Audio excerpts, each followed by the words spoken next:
Now then, welcome back to the George Scaife channel. Hope you're all doing well today. We're going to look at my ideal, my dream, my ultimate Liverpool 2025-26 summer transfer window. The players I would keep, the squad we're going to build is here. The non-homegrown players are listed in just the white, and the homegrown players are listed in this colour here. This colour indicates players we need to bring in, of which we're going to take a look at centre-back options, forward options later on in the video. We're going to look at every player we need to sell, the money we're going to recuperate. There's loads going on here. If you enjoy the video, leave a like down below and subscribe for daily Liverpool videos. And please, if you don't subscribe or like, whatever, forget it. If you do one thing, leave a comment. Get involved in the community down below. Which player would you sign? Would you sign Ekitike or Gyökeres? And why would you sign them players? Let's build a community down below. That's the most important thing we're trying to get on this channel.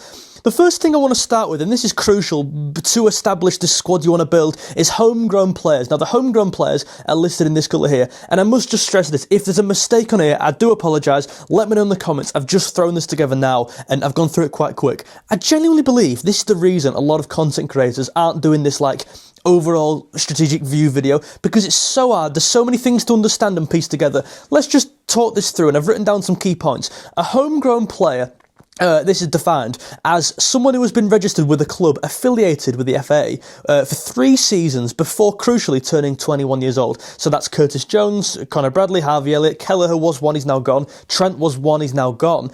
And in the second half of last season, 2024-5, our squad was 21 players, which is probably quite thin really, considering you can have a 25-man squad in the Premier League regulations. So 21-man squad last year, and we only had 6 homegrown players. One of them was Jaros in goal. One was Kelleher, because that's 2. One was Trent. One was Jones, Elliott, and someone else I missed that. Anyway, we had 6. The Premier League allows a maximum of 17 non-homegrown players. So if we had that full squad of 25, we'd need 8 homegrown players. Therefore, 17 non-homegrown players. However, this is where it gets complicated. Because Elliott, Quansah, Bradley, etc. were 21 last year and they're now 22, they don't qualify for the youth exception. And a youth exemption is, they just don't matter really. If they're under 21, don't matter if they're homegrown or not, they don't count on the quota. So Elliott, Quansah, Bradley and Ramsey now do count. So you've got to add them onto the list. How do Liverpool balance the quota? We're going to hopefully go through that now. Now, let's just start with goalkeepers and work our way forward. Alisson obviously is going to start for Liverpool. Mamardashvili's coming from Valencia. Really excited to see him, by the way. I think it's been swept under the rug a bit, this Mamardashvili signing, because it was done last year and it's like, well, it's not really happened. It has happened and it's going to be great. This is Davies. Now, he was our 4th choice last year. You probably saw him on the celebrations. He was getting involved at the end. He will be, for me, our 3rd choice keeper next year. He's a Scouse lad, I believe. I think he's from the area. He's definitely a homegrown player. That's my key point here. He's a homegrown player. And he will be 3rd choice. Probably won't play much. Now, Jaros, I think, is linked to a lot of League One clubs, and I think he will leave. So that's why I'd probably put him in this departure bit. This is the departure lounge in the airport, right down here at the bottom. Kelleher's also got to join him. £18 million to Brentford. It was 12.5, wasn't it, to Brentford? But I'm going to put down 18. It just looks better. It gives us more room to play with. And he's obviously a homegrown player, so we're losing 2 there, in my opinion. Into the defence. Now, Van Dijk and Konate obviously stay and start. Robertson stays and starts. Now, your 2 homegrown players here are Gomez and Bradley. Quansah also joins them, but for me, Quansah's sold, and I don't want to go into too much detail why I'd sell him. I did that in my yesterday video. I just think if you get given £25 million for Quansah, who in my opinion is nowhere near first team level, you take that and you bring someone else in. How many teams do we see reach the top and not stay there because they don't build and improve? This position, this 3rd centre-back position, can absolutely be improved on this year. And that's where we're going to go into these 2 players who I really want to look at. And I don't just want to bring in some willy-nilly 3rd choice who's going to play a few games. I want to bring in someone as strong as Konate who can compete, if not take that 2nd choice slot next to Van Dijk. We're seeing the same thing with Bradley and Frimpong. Let's put Frimpong in now. These are my signings down at the bottom here. Frimpong, he comes in. That's 100 Frimpongs. Oh my God. How many of them are coming? Wait, what the hell happened there? Frimpong, what the hell? Frimpong comes in. And this is why I think Liverpool will do it. We're not scared to bring in 2 players of quality in the same position. Bradley, Frimpong, they're going to be competing and pushing each other for that starting role. And I want to see the same in centre-back. We'll come on to it in a bit. Gomez, I'd rather keep over Quansah. Again, a homegrown player, but I just think he offers more flexibility across the left, right, centre when he's fit. I mean, that's the key asterisk in it, when he's fit, but I do think he stays. There's also quite a young squad, you've got to remember. So in terms of experience, Gomez is one of our most senior players, as is Andy Robertson, which is why I'd keep Robertson, or the main reason I'd keep Robertson as opposed to Tsimikas. A lot more caps under his belt. He's also the captain of his national side, goes a long way in my opinion. He's vocal, he's good in the dressing room, he's liked by every single I mean, everyone, let's be real, Robertson, and he's a great asset to have in the changing room. Tsimikas goes with a heavy heart, I'd say. £15 million. I think he's been linked to Leeds, hasn't he, for a while? He would start for most mid-table Premier League sides, in my opinion. And I think £15 million is a decent sum for a player who has been a great servant for Liverpool, don't get me wrong, but I think it's time Tsimikas leaves because Kirkus comes in. Now, Kirkus obviously... I'm trying to work out Excel. Kirkus isn't a homegrown player, but he comes in as a really strong, young player who's got to really thrive, and he's going to be in this team, hopefully, for the foreseeable, or at least 5-6 years, let's hope, this project. Frimpong is a homegrown player, by the way. He had a lot of time in England before he went to... Then it was Celtic, then it obviously was Leverkusen, but he was at Man City. Just Google it if you're not sure. Frimpong is a homegrown player, which is massive. I mean, for £30 million, not only have you got that unreal kind of player for well worth his valuation, but also you're getting that homegrown player ticking off on the quota. So there's 4 already. Did I mention they're the ones highlighted in this colour? I hope I did. Well, hopefully you've grasped that by now. They are. Jones and Bajcetic are the 2 homegrown players in the midfield for me. Now, there's 2 who I've got leaving, and this is, again, with a heavy heart. We'll start with Tyler Morton. A lot of clubs are linked to this guy, not just Premier League sides, mid-table, but also Championship sides, top end. I think he could start in the Premier League. I think he's so good. I've got a mate who's a Hull City fan. He loved him. He's been successful kind of everywhere he's gone, and I think this price tag is on the low end. I really do think that. I've gone 12.5. Worst case scenario. Don't get too tied down with the money. I think overall it will maybe even out. Maybe you'll get less for Elliott and more for Morton. It'll even out. But I think he will leave. I don't think it'll be a loan this time. I think it will be a permanent sell, and that's a homegrown player we're going to lose. But when you think about Stefan Bajcetic coming back from his loan spell, a really successful one by all accounts, in Spain at Las Palmas, a lot of... when you only go on Twitter and look at the highlights and stuff, it's always popping up. And listen, highlights are not the best way to understand how well a player's doing. But it just gets you a bit excited. And you're hearing things like Arne Slot's going to give him a full pre-season to go and earn his place. I'm really happy for Bajcetic. He definitely deserves that. 2 seasons ago, it was unbelievable. I go back to the Everton game. What a performance that was in particular. He shows that he can boss the midfield. That he can boss a midfield in the Premier League. And I think he's going to be a massive asset for us. Does beg the question as to Endo's role in the squad. I'm going to keep Endo for now. I think he could be one that could be sold, and it wouldn't actually be too big of an issue. He's not a homegrown player. If anything, it would free up more room for other players to come in. But for now, we're keeping Endo and keeping, obviously, Bajcetic, who comes back. These players obviously sell. Gravenberch, starter. Szoboszlai, starter, in my opinion, but with the addition of this bloke, Florian Wirtz, I don't know, and I'm actually going to put him in the forward option. I'll come back to that in a second. Yeah, if you want to see a video of my kind of tactical, when I want to play all these players, let me know down below. I can get a full, like a full lineup on. We can move players around and stuff. But for now, just incomings and exports. Outgoings. We're not shipping them off on boats. Elliott, £30 million. It's a big controversial one in the fan base. I think a lot of signs are indicating he's going to be leaving, which is, again, unfortunate. I think he's liked by the fan base on the whole. He's not liked by a lot of other fans, which I really like. You know, I like that player who wants to fight for your club, who throws flares back into the crowd. That kind of he's a Scouser in everything but the accent and the, you know what I mean? He really does embody Liverpool, and a lot of fans get on with him very, very well. I just don't think Arne Slot has much of a place in this squad for him, I've got to say. And certainly with Wirtz coming in playing in similar positions, I think his game time is going to be limited. I think it's unfair on him. I think he can go and achieve, or not achieve bigger things, because we've just won the league, but he can go and play a full season, Elliott, because he's more than good enough. How long has he been in the England setup from under 17 to under whatever he is now, under 23, whatever it is now? He's more than good enough, and I think £30 million, given you're paying for that privilege of the homegrown player thing, I think that's definitely worth it. 25 to 35, somewhere in that range would take, in my opinion. Elliott with a heavy heart leaves for me, and let's just come on to this in a bit. Into the forward line, Salah stays, Diaz. Even this is controversial, you know, Diaz and Gakpo. I think they both stay amidst rumours for Barcelona flying around with Diaz and Saudi, and rumours of Bayern Munich flying around with Gakpo. I've done a video yesterday addressing why both of these two should stay, and I think they are a great long-term option. Maybe not long-term, but a really sustainable option for that left side. We'd have to touch it for a few years, in my opinion, because them two are more than good enough in there, and they've proven it this year. They've both been great assets for us. Jota, I said the other day Jota should go, and I in an ideal world, I do probably think he should go, but when I was putting this squad together, we had like 19 players. I was like, this is quite... Jota was in here, firstly, with Chiesa, with Nunes, and it was looking quite thin, certainly up here, so we'll keep Jota for now. I think between him and Nunes, Jota's the more likely to stay. If he can stay fit, we know what Jota can do. Maybe this year's been a quiet one. I think it definitely has been when he's been fit, he's not been playing well, and he hasn't been fit, so it's like you're getting neither of the best worlds there. Let's say Jota stays and Wirtz comes in, a massive signing. It looks like £140 million, sorry. Excuse me. Yeah, but I still think we need someone else in here with maybe Doak going back out on loan, with Dan's going back out on loan. I think Sunderland are trying to sort something out there. They need to improve their side, given they've just been promoted, obviously. I think they'll be a bit spent there. Chiesa's a tough one. I've gone Chiesa sell for now. A few people saying loan him out. I just think this will be one of them where he's just gone completely, and this is one of them things we just draw a line under. It didn't really work. I still don't really know why it didn't work with Chiesa. I think he's shown great spells this year. The fans have really gotten behind him, which I've loved. He's scored some, like 1 or 2 important goals, I guess. But he's shown signs of, like, this guy's a good player. He's electric. His work rate was really impressive for me. And he added that bit of spark. You know, when it was a bit flat, Chiesa comes on, and he's seriously trying to make something happen. I was really impressed by that aspect of his game. But he's just not played. He's just not going to play with Salah playing every single game, with Wirtz coming in, strengthening, and it's probably best for him that he leaves and goes back to Italy. I think that's been the heavy rumour. I think AC Milan were linked to something like that. Juventus as well. £10 million, I have no idea. Just 10, 15, whatever. Case is probably going to leave, I would say. I'll probably keep him, but I think he will leave, so put him in there.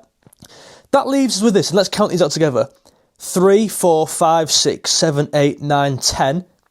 11, 12, 13, 14, 15, 16, 17, 18, 19, 20, 21. That's 21 players.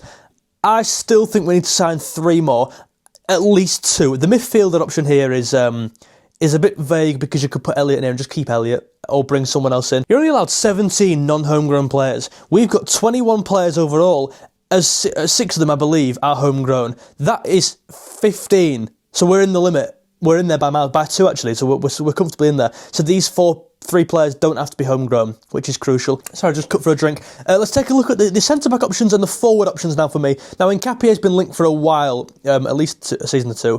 And I do think, obviously, we're signing Wirtz, us signing Frimpong, all from Leverkusen. It's like, who's next? The kitchen staff, the cleaners, are they going to come in as well? Join it, might as well sign the old team. I think that goes against us signing him.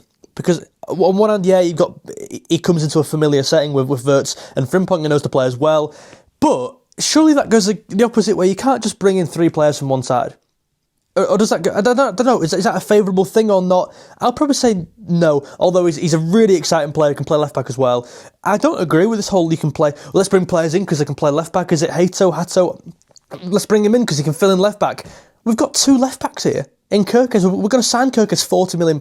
What do you mean bring a centre-back in who can play left-back? We've got one, thank you very much, and Robertson as well, who's half-decent, right? So I want to sign a centre-back, Zabani. Now this is where this channel hopefully differs from a lot of others I've seen.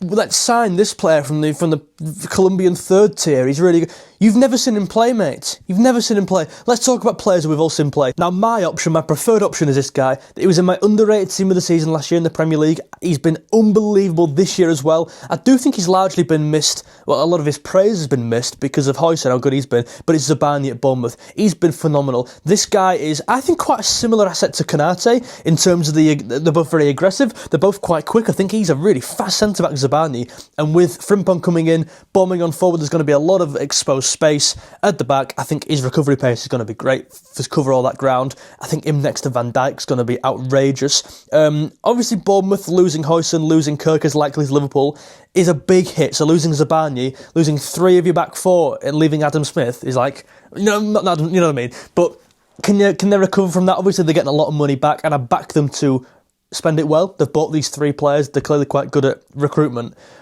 Is that a positive for Liverpool? We're signing Kirkes. Does that mean Zabani's more likely to come to us as opposed to PSG? Because I do think Zabani will leave Bournemouth. I actually do think. I think if it isn't us, it'll be PSG. If it isn't PSG, it'll be someone else because he's been that good. And top teams, whether you like it or not, top teams go for the best players. That's just how it is. You build at the top, and Liverpool aren't exactly shy of spending money this window. Wirtz, Frimpong, Kirkes, we can do it.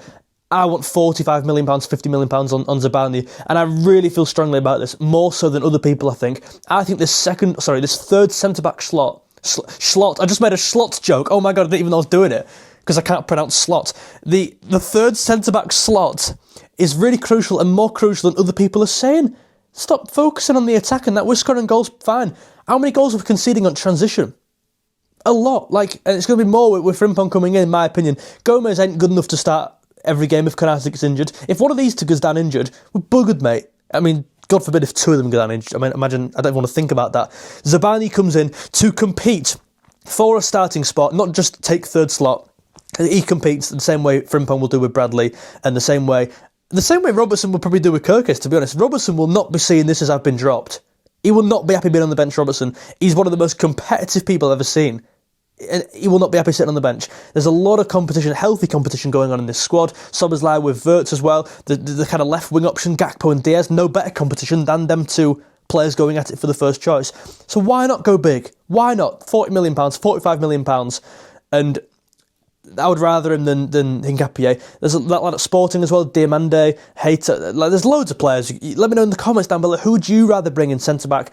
Let's move on to the forward options and we'll conclude the video kind of there. We've been going on quite a while now. The first one's Gyökeres. We've not been linked to him particularly, really, which is surprising, although not surprising given Nunes was a similar kind of thing, scoring a lot of goals, and he just didn't really work at Liverpool. So I can get why we're put off by him, Portuguese league, that kind of thing.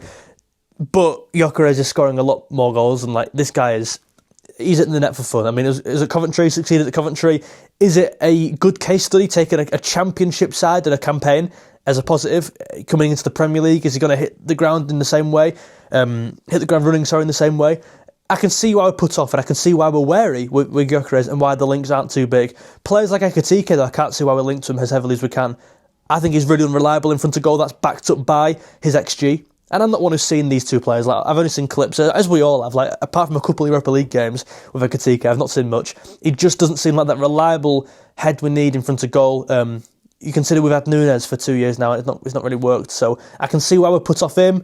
I can see why we're linked to Alvarez. This guy's the exact profile I think Arne Slot would thrive with.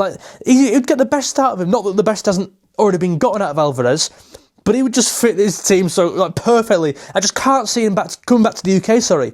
He left for a reason. I think a big reason for him leaving was, I think, want a new challenge, but he didn't like the weather. Unless I've made that up, I think I saw that, but I think I saw that he didn't like the climate and he wanted to move to Spain, which would make sense, obviously, moving to Spain. Why would he come back? And why would he come back to Liverpool and, just been at Man City? And he's having a good year at Atletico. He scored some great goals, that free kick the other day, mate. This guy's blessed with technique. He's such an intelligent player in the positions he takes up, the players he drags with him as well. Kind of a Firmino off the ball figure, really clinical. If I had to pick one, it would be Alvarez. I've got to be honest with you. I love, by the way, how much he runs, how integral he is to the Atletico side off the ball. I think he would be absolutely reliable in this slot side off the ball. He plays every single game. What was that season? The other year he played every game. Olympics, World Cup, he's like, this guy is relentless. He'll play 90 minutes when asked of him. Obviously at City there wasn't much of that because there was a lot of rotation. You had Foden, Ireland and De Bruyne. He would start for Liverpool. He just would start up front. He would play 90 minutes when asked. Alvarez, if you're going to spend that much money on him, by the way, you play him. I would go with Alvarez up front. I've got to say, Alvarez, Zabani, these are two players I've seen play a lot. I'm not just going to say Ekitike off some highlights. I've seen Alvarez for a full couple seasons. I've seen Zabani for a couple seasons. As fans, and as a Liverpool fan, I want to base this channel off stuff I've seen. I don't want to talk about a player I've seen in the Colombian 3rd Division who had a good game once when I saw him. Let's keep it real and not be a tactico and pretend we're something we're not. We ain't that. There's two players I want to bring in. The midfield option, and let me just write it in here. Alvarez. What's he called? I'll just put his name. Zabani? Is that? Something like that? I think it's like that. Midfield, I'm not going to give you an option really because, again, on this channel, I don't want to give you something that I'm not confident on. I don't want to pretend I'm something I'm not because I'm just a fan like you. We're not trying to pretend here. There's no one particularly for me standing out saying, buy me. Adam Wharton I love. I just don't think he'll join. I think he's too expensive, by the way. There's no way we're going to spend 70 million on Adam Wharton after spending money on a striker and a defender and obviously Wirtz. So it's going to have to be someone maybe further, maybe less obvious. Maybe digging out one of these rough kind of stones and carving them into a gem.